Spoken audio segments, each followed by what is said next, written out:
Robert Louis Stevenson's The Strange Case of Dr. Jekyll and Mr. Hyde. Incident of the letter.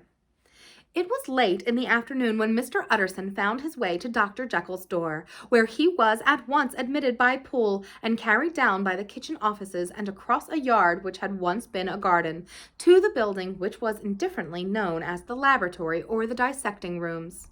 The doctor had bought the house from the heirs of a celebrated surgeon, and his own taste being rather chemical than anatomical, had changed the destination of the block at the bottom of the garden. It was the first time that the lawyer had been received in that part of his friend's quarters, and he eyed the dingy, windowless structure with curiosity, and gazed round with a distasteful sense of strangeness as he crossed the theater, once crowded with eager students, and now lying gaunt and silent, the tables laden with chemical apparatus, the floors strewn with crates and littered with packing straw, and the light falling dimly through the foggy cupola. At the far end, a flight of stairs mounted to a door covered with red baize, and through this Mr. Utterson was at last received into the doctor's cabinet. It was a large room, fitted round with glass presses, furnished, among other things, with the cheval glass and a business table, and looking out upon the court by 3 dusty windows barred with iron. The fire burned in the grate. A lamp was set lighted on the chimney shelf, for even in the houses the fog began to lie thickly, and there, close up to the warmth, sat Dr. Jekyll, looking deadly sick. He did not rise to meet his visitor, but held out a hand and bade him welcome in a changed voice. "And now," said Mr. Utterson, as soon as Poole had left them, "you have heard the news?" The doctor shuddered. "They were crying it in the square," he said. "I heard them in my dining room." "One word," said the lawyer. "Carew was my client, but so are you, and I want to know what I am doing. You have not been mad enough to hide this fellow." "Utterson, I swear to God," cried the doctor, "I swear to God I will never set eyes on him again. I bind my honor to you that I am done with him in this world. It is all at an end. Indeed, he does not want my help. You do not know him as I do. He is safe. He is quite safe. Mark my words. He will never more be heard of." The lawyer listened gloomily. He did not like his friend's feverish manner. "You seem pretty sure of him," said he, "and for your sake I hope you may be right. If it came to a trial, your name might appear." "I am quite sure of him," replied Jekyll. "I have grounds for certainty that I cannot share with anyone. But there is one thing on which you may advise me. I have received a letter, and I am at a loss whether I should show it to the police. I should like to leave it in your hands, Utterson. You would judge wisely, I am sure, and I have so great a trust in you." "You fear, I suppose, that it might lead to his detection?" asked the lawyer. "No," said the other. "I cannot say that I care what becomes of Hyde. I am quite done with him. I was thinking of my own character, which this business has rather exposed." Utterson ruminated a while. He was surprised at his friend's selfishness, and yet relieved by it. "Well," said he, at last, "let me see the letter." The letter was written in an odd, upright hand and signed Edward Hyde, and it signified briefly enough that the writer's benefactor, Dr. Jekyll, whom he had so long unworthily repaid for 1,000 generosities, need labor under no alarm for his safety, as he had means of escape on which he had placed a sure dependence. The lawyer liked this letter well enough. It put a better color on the intimacy than he had looked for, and he blamed himself for some of his past suspicions. "Have you the envelope?" he asked. "I burned it," replied Jekyll, "before I thought what I was about, but it bore no postmark. The note was handed in." "Shall I keep this and sleep upon it?" asked Utterson. "I wish you to judge for me entirely," was the reply. "I have lost confidence in myself."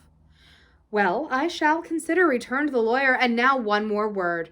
It was Hyde who dictated the terms in your will about that disappearance." The doctor seemed seized with a qualm of faintness. He shut his mouth tight and nodded. "I knew it," said Utterson. "He meant to murder you. You have had a fine escape." "I have had what is far more to the purpose," returned the doctor solemnly. "I have had a lesson. Oh God, Utterson, what a lesson I have had!" And he covered his face for a moment with his hands. On his way out, the lawyer stopped and had a word or two with Poole. "By the by," said he, "there was a letter handed in today. What was the messenger like?" But Poole was positive nothing had come except by post, and only circulars by that, he added. This news sent off the visitor with his fears renewed. Plainly, the letter had come by the laboratory door. Possibly, indeed, it had been written in the cabinet. And if that were so, it must be differently judged and handled with more caution. The newsboys, as he went, were crying themselves hoarse along the footways. Special edition, shocking murder of an MP. That was the funeral oration of one friend and client, and he could not help a certain apprehension lest the good name of another should be sucked down in the eddy of the scandal. It was at least a ticklish decision that he had to make, and self-reliant as he was by habit, he began to cherish a longing for advice. It was not to be had directly, but perhaps, he thought, it might be fished for. Presently after, he sat on one side of his own hearth, with Mr. Guest, his head clerk, upon the other, and midway between, at a nicely calculated distance from the fire, a bottle of a particular old wine that had long dwelt unsunned in the foundations of his house. The fog still slept on the wing above the drowned city, where the lamps glimmered like carbuncles, and through the muffle and smother of these fallen clouds, the procession of the town's life was still rolling in through the great arteries with a sound as of a mighty wind. But the room was gay with firelight. In the bottle the acids were long ago resolved. The imperial dye had softened with time as the color grows richer in stained windows, and the glow of hot autumn afternoons on hillside vineyards was ready to be set free and to disperse the fogs of London. Insensibly the lawyer melted. There was no man from whom he kept fewer secrets than from Mr. Guest, and he was not always sure that he kept as many as he meant. Guest had often been on business to the doctor's. He knew Poole. He could scarce have failed to hear of Mr. Hyde's familiarity with the house. He might draw conclusions. Was it not as well, then, that he should see a letter which put that mystery to rights? And above all, since Guest, being a great student and critic of handwriting, would consider the step natural and obliging? The clerk, besides, was a man of counsel. He would scarce read so strange a document without dropping a remark, and by that remark Mr. Utterson might shape his future course. "This is sad business about Sir Danvers," he said. "Yes, sir, indeed. It has elicited a great deal of public feeling," returned Guest. "The man, of course, was mad." "I should like to hear your views on that," replied Utterson. "I have a document here in his handwriting. It is between ourselves, for I scarce know what to do about it. It is an ugly business at best, but there it is, quite in your way, a murderer's autograph." Guest's eyes brightened, and he sat down at once and studied it with passion. "No, sir," said he, "not mad, but it is an odd hand." "And by all accounts a very odd writer," added the lawyer. Just then the servant entered with a note.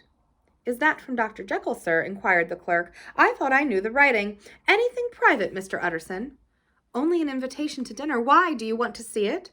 "One moment. I thank you, sir." And the clerk laid the 2 sheets of paper alongside and sedulously compared their contents. "Thank you, sir," he said at last, returning both. "It's a very interesting autograph." There was a pause during which Mr. Utterson struggled with himself. "Why did you compare them, Guest?" he inquired suddenly. "Well, sir," returned the clerk, "there's a rather singular resemblance. The 2 hands are in many points identical, only differently sloped." "Rather quaint," said Utterson. "It is, as you say, rather quaint," returned Guest. "I wouldn't speak of this note, you know," said the master. "No, sir," said the clerk, "I understand." But no sooner was Mr. Utterson alone that night than he locked the note into his safe, where it reposed from that time forward. What, he thought, Henry Jekyll forged for a murderer? And his blood ran cold in his veins.